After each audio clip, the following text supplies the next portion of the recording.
안녕하세요. 저희 매버릭TV 구독자 500명 넘어서 중견 채널로 빠르게 가고 있습니다. 많은 사랑 주셔서 다시금 감사드리고요. 오늘 소액으로 금수저 쥐어주기 4편입니다. 어제 컴퓨터가 좀 버벅거려서 오늘 다시 올리게 됐는데요. 오늘 내용이 조금 어렵습니다. 근데 제가 자신감을 좀 얻은 게 1, 2, 3편 시리즈가 시청수가 다 2000회가 넘게 나와가지고 정말 수준 있는 분들이 보시는구나 제가 확신을 갖고 오늘 좀 내용이 길더라도 끝까지 집중해 주시면은 많은 지식 얻어가실 수 있지 않나 생각을 합니다. 제가 단순히 종목만이 아니라 이 세상 경제가 어떻게 돌아간다라는 거에 대한 그런 작동 원리를 좀 전달 드리려고 많이 노력을 하고 있어요. 오늘 연합뉴스 2월자 기사로 시작을 하겠습니다. 청년 5명 중에 1명만 부모 지원 없이 노력만큼 성공할 수 있다. 이런 비관적인 인식을 다룬 기사인데 저희 방송 보시면은 금수저가 아니더라도 성공할 수 있는 그런 주식들 앞으로도 많이 알려드리도록 하겠습니다. 가계부채가 한국도 2000조 원에 가까이 가고 있죠. 1분기에 조금 줄었다라고는 얘기를 하는데 우리가 늘 빚과 함께 가잖아요. 빚은 우리의 친구잖아요. 제가 지금 여기 살고 있는 집도 빚이고 이제 차도 빚이고 먹고 쓰는 거 다 신용카드 다 빚인데 미국도 상황이 크게 다르지 않아요. 제가 뉴욕 연준 작년도 4분기 자료를 갖고 온 건데 미국 가계부채가 지금 환율 1350원 했을 때 2경 4천조 원에 가깝습니다. 이게 말도 안 되는 그런 빚을 지고 있는 거죠. 이게 요 파란색으로 표시된 부분이 가계부채 중에서 주택담보대출을 의미하는 거예요. 그래서 역시 내 집 마련하는데 미국인들도 핏똥을 싸고 있구나. 표현이 조금 그렇습니다만은 여러분들 미국인이라 그러면은 거리감이 아무래도 느껴지는데 주담대가 이렇게 많다 그러니까 갑자기 좀 우리가 가까워진 것 같죠? 그래서 이게 주담대뿐만이 아니라 우리가 살면서 오토론, 카드론, 상업대출 이런 거 빌딩이나 상가 사실 때 기업대출, 회사채 그러니까 숨만 쉬면 빚이에요. 근데 이제 엄청난 규모의 빚이 매년 나오는데 이 빚이 생길 때마다 일정 수수료를 받는 그런 회사가 있다면 엄청나게 좋은 비즈니스가 되겠죠. 자본주의라는 거는 빚 없이는 굴러갈 수가 없는 거니까. 오늘 그러한 회사 무디스 신용평가를 소개를 드리겠습니다. 아마 제가 알기로는 워렌 버핏 선생님도 오래 들고 계셨던 주식인데 신용평가라는 거가 좀 생소하실 수 있고 아니면은 좀 익숙한 분들도 있을 거예요. 이제 빚을 저처럼 이제 많이 져보신 분들은. 여러분들 예를 들면은 신용평가가 왜 필요하냐면 주택담보대출 받을 때 코픽스 기준금리라는 게 있잖아요. 이제 한국은행 기준금리가 지금 한 3.5% 정도 되는데 여기에 신용등급별로 가산금리가 붙어서 최종 우리 주담대 금리가 결정되는 그런 구조죠. 신용도가 좋으면 0.5%만 더하고 안 좋으면 1.5%, 2% 더해가지고 주담대 금리 6, 7% 나와서 굉장히 어려운 지경에 처하게 되는. 근데 이게 회사채도 똑같습니다. 만약에 애플이 회사채 빚을 내려고 하는데 채권 발행할 때는 미국에서는 국채금리가 기준금리가 돼요. 여기에서 이제 신용등급별로 가산금리를 붙여서 최종 회사채 금리가 결정이 되는데 여러분들 애플이 갤럭시 대비 아무리 감성이 좋다 그래도 이 신용등급별 가산금리를 피할 수는 없습니다. 냉철한 자본주의 사회. 그래서 이 세계 3대 신용평가 회사 아시는 분들은 아시겠지만 스탠다드 앤 푸어스하고 피치 그리고 무디스가 있는데 사실상 S&P하고 무디스가 과점 상태예요. 피치는 점유율이 좀 많이 낮고 이 스탠다드 앤 푸어스는 신용평가뿐만 아니라 인덱스 펀드 여러분들 스테이 스트리트에서 나온 스파이 블랙락에서 하는 IVB 이런 S&P 500 인덱스 펀드들 많이 사시는데 이 인덱스 개발을 S&P 글로벌에서 하기 때문에 여기는 이제 신용평가뿐만 아니라 인덱스 수수료도 받습니다. 라이센스 비용을요. 요거를 다음 편에 한번 다뤄드릴게요. 참고로 이제 무디스가 신용 등급 평가를 할 때 이런 트리플 A네 이렇게 잘 안 보이실 수도 있는데 알파벳이랑 숫자를 섞어서 하죠. 트리플 A는 최고 등급으로 주로 미국 국채에다가 주는 등급이고요. 요거를 기준으로 이제 떨어질 때마다 뭐 A, AA 123, 뭐 A 123, BAA 123 이렇게 가는데 요 이제 상위 등급을 투자 등급이라고 하고 BA1 이하를 이제 투기 등급이라고 합니다. 스페큘러티브라 그러죠. 요거를 모아놓은 게 이제 정크본드 ETF도 있고 그래요. 요약부터 말씀드리면 무디스에다가 2003년도 1월에 1억을 넣으셨으면 환율 1,000원으로 가정했을 때 배당 재투자하시고 2023년 12월에는 평가액이 23.6억, 환율 상승을 고려해서 1,350원이라고 하면은 32억. 아, 엄청나죠? 그리고 연배당은 1,850만 원인데 이것도 환율 1,000원 기준 가정했을 때입니다. 그에 반해서 S&P 500이 2003년 1월에 1억을 넣으셨으면은 23년 12월에는 8억, 환율 1,350원 했을 때는 한 11억 조금 안 되는 금액. 차이가 많이 나죠? 차트로, 그리고 달러로 보시면 2003년도 1월에 10만 불 넣으셨으면은 무디스에 23년 12월에 평가액이 약 240만 달러 정도. 그리고 S&P 500 인덱스 펀드는 80만 달러 정도 되는 겁니다. 한 3배 정도 차이가 나죠. 그리고 배당액에서는 그렇게 큰 차이는 안 나는데 2003년도 1월에 10만 불 넣으셨으면은 2023년도 연간 배당액이 무디스가 18,500달러 정도, S&P는 11,600달러 정도 되는 그런 상황이었습니다. 정리해드리면은 무디스가 인덱스보다 평가액은 3배, 배당액도 뭐 거의 한 50% 넘게 더 많이 나오는 거였고, 배당제 투자 안 하셨을 때는 23년도 12월에 평가액이 190만 불이니까 이것도 상당하죠. 20몇억 되는 금액이니까요. 연 배당액은 한 15,000불 정도. 이것도 거의 한 2천만 원 정도 되는 금액이 나오는 거죠. 좋은 투자였다. 근데 왜 그러냐? 어떻게 이렇게 인덱스를 크게 이길 수가 있냐? 이렇게 물어보신다면 세계 주식시장 규모가 96조 달러 정도를 봅니다.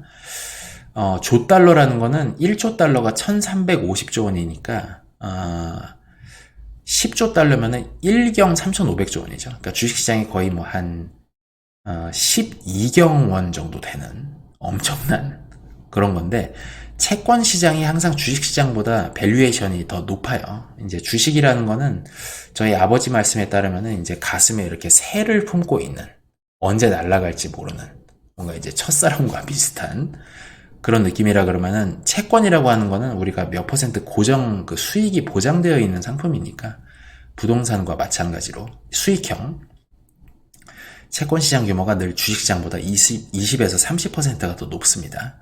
128조 달러라는 게 정말 엄청난 금액이죠. 뭐 감히 상상하기 어려운, 거의 뭐 한 20경 원에 가까운 그런 금액입니다. 참고로 말씀드리면은 미국 증권산업금융시장협회에서 나온 자료인데요.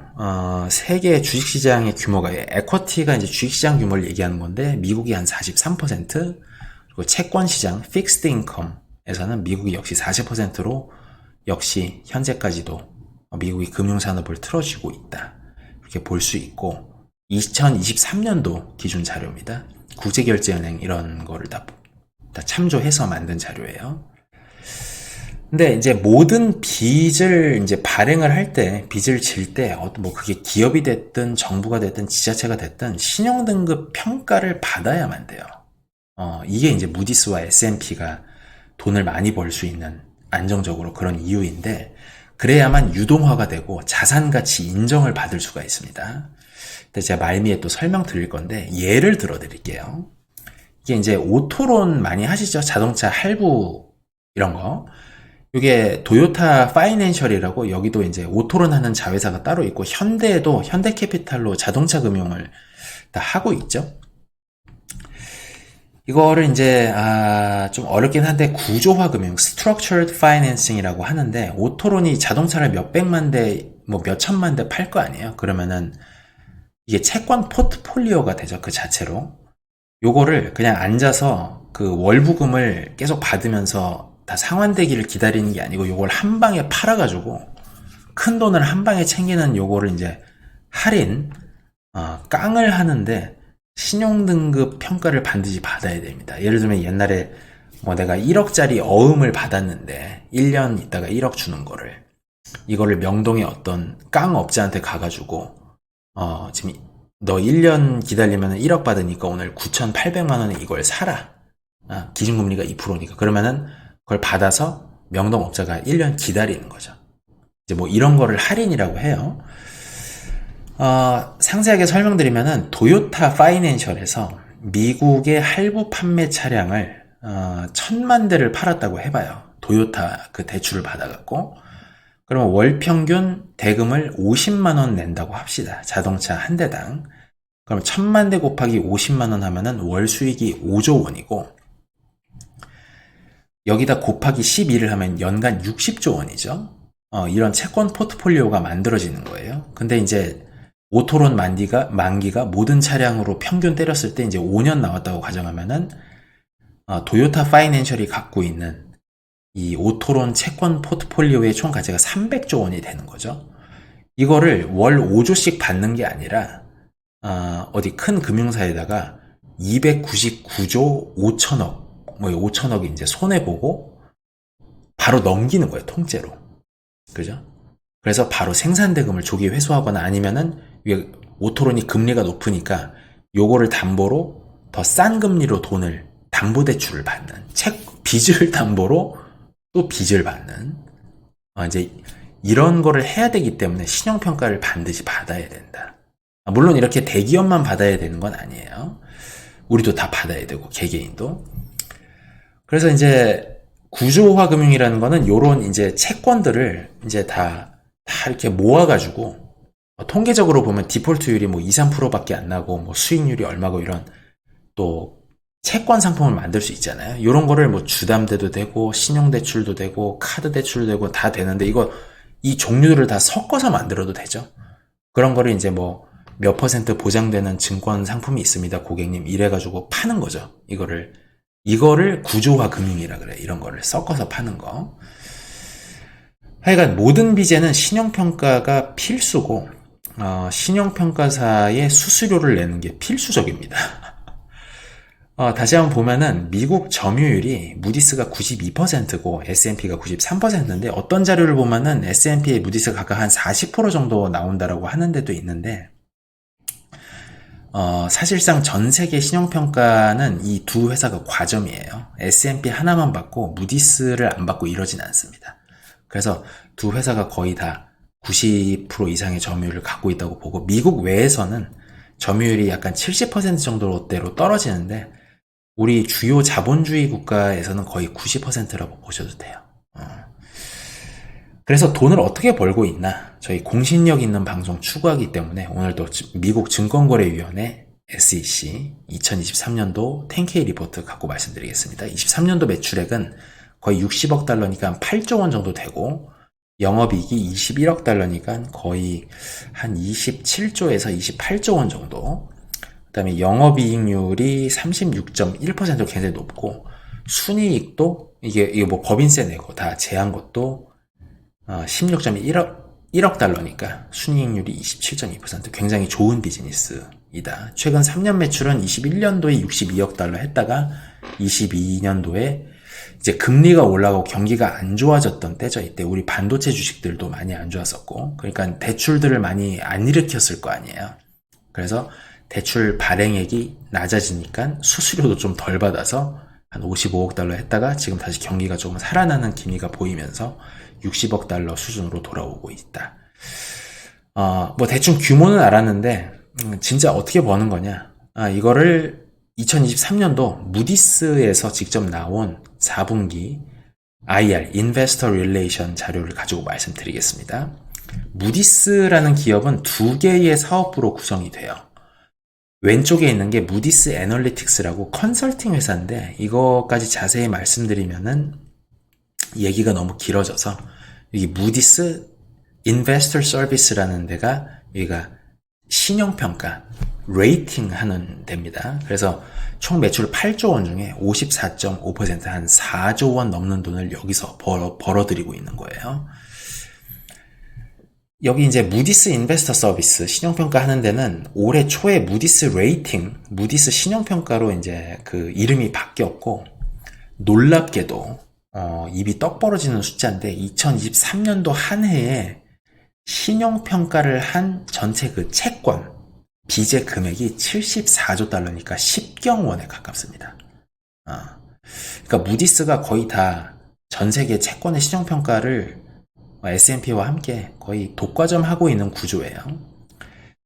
했는데 대략 수수료가 얼마 정도를 받냐 이렇게 보니까 자기네들 밝힌 자료로 건당 1,500달러에서 240만 달러 정도, 그러니까 한 200만 원에서 30억까지 받는다라는 거죠. 엄청 대기업인 거 같은 경우에는 한 30억 달러, 뭐 한 열댓 명, 20명 들어가서 한 두세 달 그 회사에서 모든 서류를 다 까보고 해야 되니까 고급 인력들이 인건비만 해도 그 정도가 나오겠죠.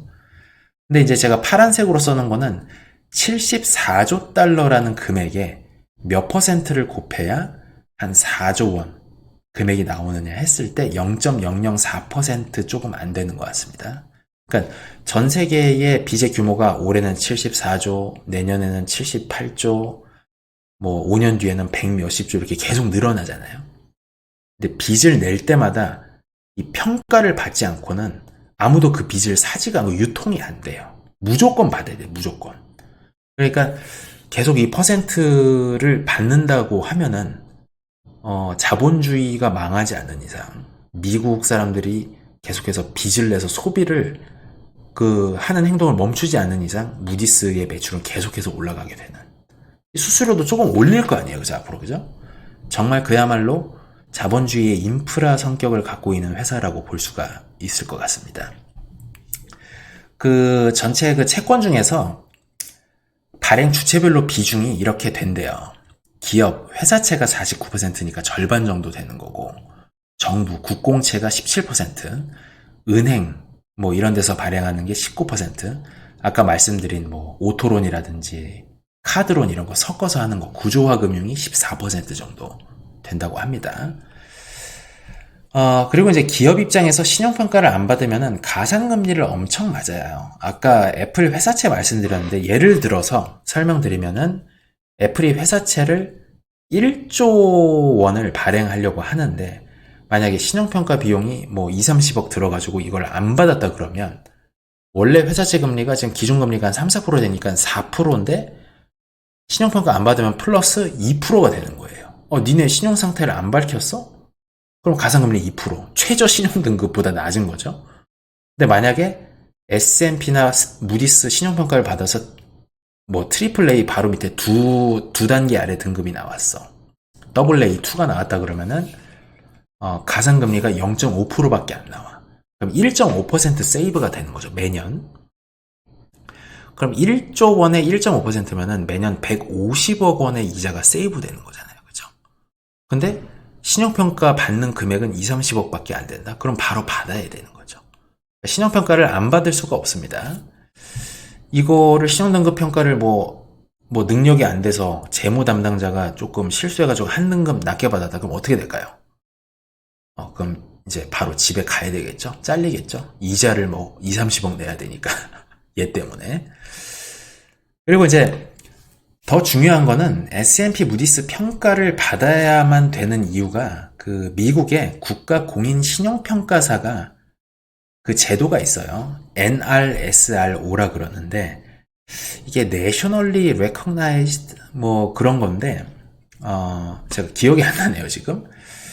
이게 중요한 게 뭐냐면, 은행이나 어디 뭐 기관에서, 기업이나 이런 데서 어디 채권 포트폴리오를 갖고 있는데, 증권거래위원회가 규정하는 요 국가공인 신용평가사 등급을 안 받아 놓으면 신용평가를 내가 갖고 있는 이 자산으로 인정을 안 해줘요.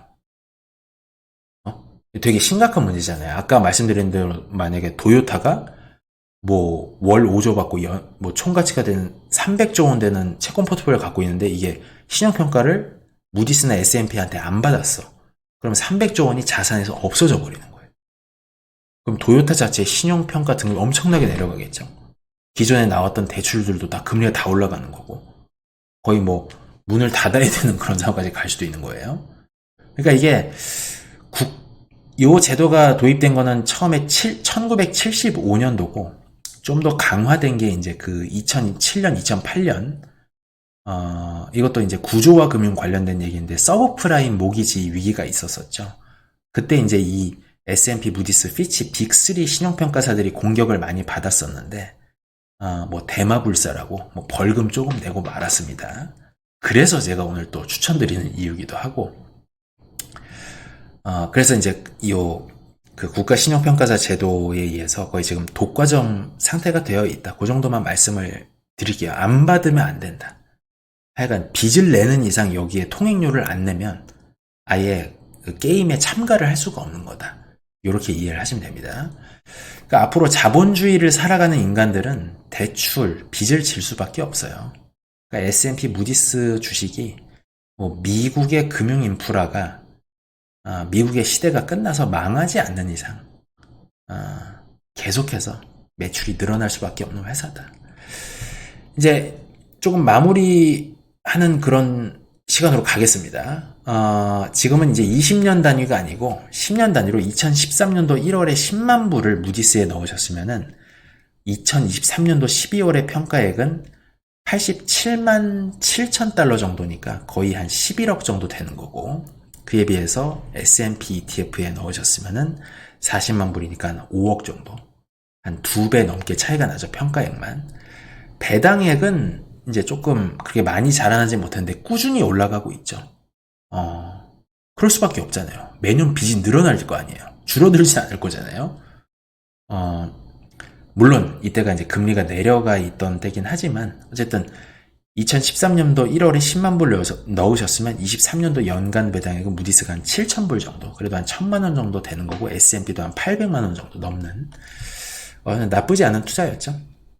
그래서 제가 저번 시간에는 나스닥 거래소 말씀드리면서 전 세계 우수 인재들이 만들어내는 혁신에 올라타라 이런 말씀 드렸는데, 지금 여기 저랑 좀 비슷한 셀러리맨이 뭐 주택담보대출, 뭐 자동차 대출 이런 걸로 지금 등골이 휘고 있는 그런 그림인데, 인간들이 빚을 질 때 그 빚의 수수료를 떼먹는 수수료를 낼 수밖에 없는 우리 무디스 신용평가, 아니면은 다른 국가 공인 신용평가사 3대장 그 주식을 쌀 때 좀 사놓으면은 한 30년 50년 가지고 가도 무리가 없는 주식이 아니냐, 그런 인프라적인 성격의 주식이다. 다시 한번 말씀드립니다.